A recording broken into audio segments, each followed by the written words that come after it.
네, 안녕하세요. 5월 18일 목요일 짱목과 말씀 수다의 시간입니다.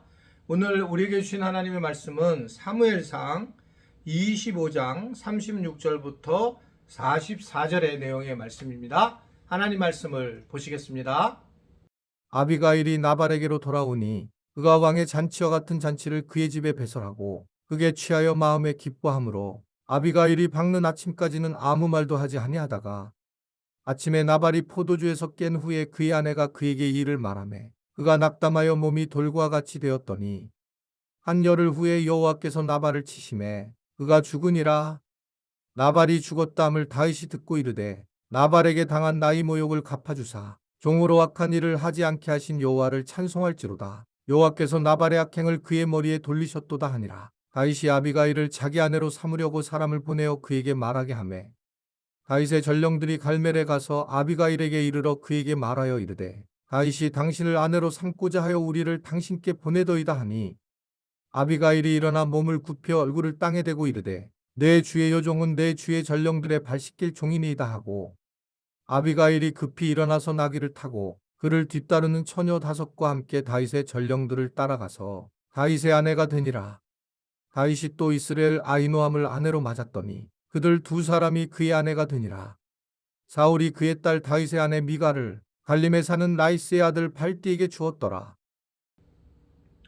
네, 계속적으로 이제 다윗과 아비가일과 나발에 대한 이야기가 진행이 되고 있어요.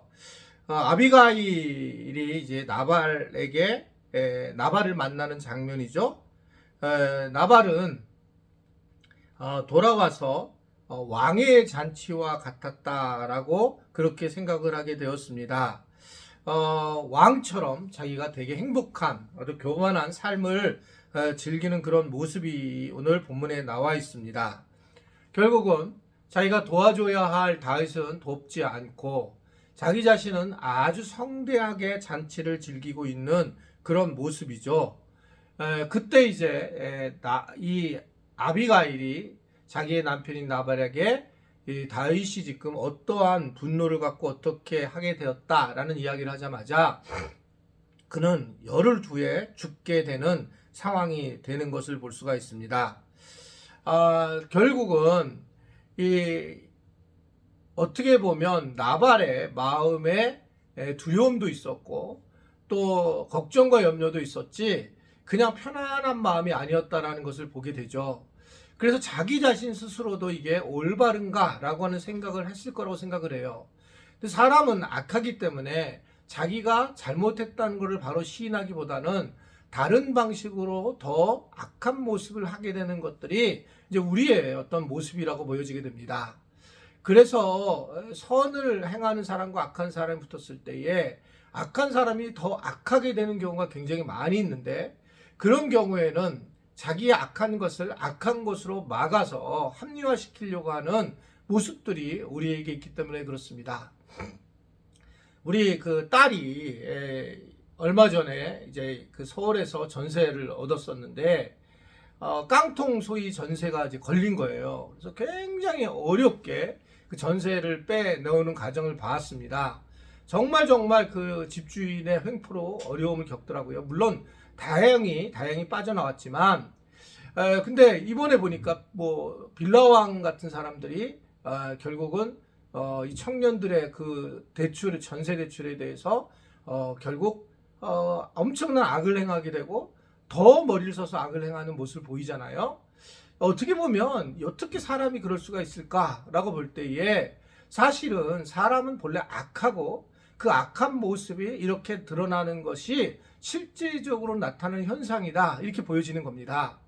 도와달라고 하는 다윗을 멀리하고 자기는 왕과 같은 그러한 잔치를 벌인 이 나발, 그러면 굉장히 멋있게 살았을 줄 알았는데 진실을 마주했을 때 그에게 두려움이 컸고 결국 그 두려움은 죽음으로 향하게 되는 것들을 볼 수가 있습니다. 우리가 우리 마음을 잘 살펴야 되는 중요한 이유가 여기에 있어요. 마치 아무런 문제가 없는 것처럼 보이지만 자기 마음의 어떤 잘못된 양심에 대한 가책들이라든지 또는 양심으로 인해서 우리가 어두움을 택한 거라든지 이런 부분들에 대해서 빨리 깨우칠 때에 하나님께 우리가 회개를 하고 돌아올 수 있는 일이지만, 근데 이것을 계속 합리화를 시키면서 나아갈 때는 우리가 더 악한 존재로 세워질 수밖에 없다라고 하는 것을 엿보게 되는 부분입니다. 지혜롭지 못한 결국은 이 나발은 아주 좋은 파트너였던 지혜로운 아내인 아비가일의 어떤 은혜와 노력을 받아보지 못하고 결국은 그는 마지막 생을 택하는 것을 오늘 성경은 우리에게 이야기를 하고 있습니다. 이러한 죽게 된 이 죽은 나발의 아내인 아비가일은 이제 살아남게 되었고, 결국 이제 다윗이 보낸 전령을 통해서 아내로서의 청원을 받게 되고 이것을 또 지혜롭게 받아들이게 됩니다. 그리고 결국은 그는 다윗이 가지고 있는 그런 권리와 의무와 책임을 다 가지게 되었고요. 그래서 그는 아주 굉장하게 큰 어떻게 생각하면 성공을 거두게 됩니다. 여기서 이것을 우리가 도덕적으로 판단을 해서는 안 될 거라고 보여지고요. 도덕적인 얘기를 하기보다 하나님의 관점으로 보는 것이 중요하다라고 보여집니다. 결국은 이 아비가일 같이 지혜로운 사람의 모습이 결국은 하나님의 복을 상징적으로 누린다라고 보여지는 것이지, 이렇게 어떻게 인간적으로 이럴 수 있는가라고 보게 되면 하나님의 뜻 자체를 우리는 오역할 수가 있다라고 생각할 수가 있습니다. 오늘 이야기는 이 아비가일이 자기 남편을 죽게 됐는데 시집을 빨리 갔다는 얘기에 초점이 있는 것이 아니라, 이러한 지혜로움을 가진 여인은 나중에 왕 같은 그런 다윗과 같은 사람과 결혼을 해서 그래서 그런 권리를 얻게 되는 복을 누리게 된다라고 하는 상징적 의미를 볼 수 있고, 결국은 이런 사람들은 하나님의 뜻을 알고 나서 다윗을 쳐다보니 하나님의 왕으로, 하나님이 택한 왕으로 바라보면서 결국은 하나님께 순종한 사람의 모습으로 우리가 생각할 수 있는 게 아닌가라고 보여지게 됩니다. 결국 이 아비가일도 여러 가지 자기 남편에게 있어서에 대한 갈등도 있었을 것이고, 또 지혜롭지 못한 모습으로 인해서 두려움도 가졌을 터인데, 그는 결단을 잘 해서 이렇게 이제 하나님의 뜻에 맞추는 그러한 지혜로운 그런 여인이 되었다라고 하는 것을 오늘 우리에게 전해주고 있습니다.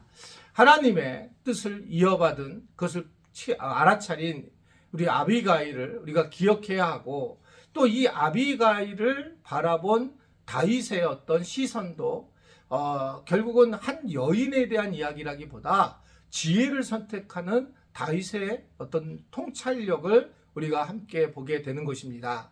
그래서 우리가 하나님의 뜻을 알고 하나님의 뜻을 따라서 우리가 어떻게 살아야 할지 결단을 하고, 그리고 그 지혜를 가지고 우리가 하나님이 택한 사람들을 만나게 되며 그것들을 볼 줄 아는 눈을 갖는 그런 우리 모두가 될 수 있게 되기를 간절히 바랍니다. 기도하겠습니다. 하나님 아버지, 오늘도 우리가 나발 또 아비가일 다윗을 통해서 어떤 구조를 통해서 하나님께 다가서고 하나님의 뜻을 깨닫게 되는지를 배우게 되었습니다. 말씀을 통해서 잘 이해하게 하시고 또 좀 더 주님을 의지하며 주님이 주신 지혜를 가지고 하나님의 뜻에 따라 살아가는 우리 모두가 되도록 은총을 베풀어 주옵소서. 예수님의 이름으로 기도드리옵나이다. 아멘.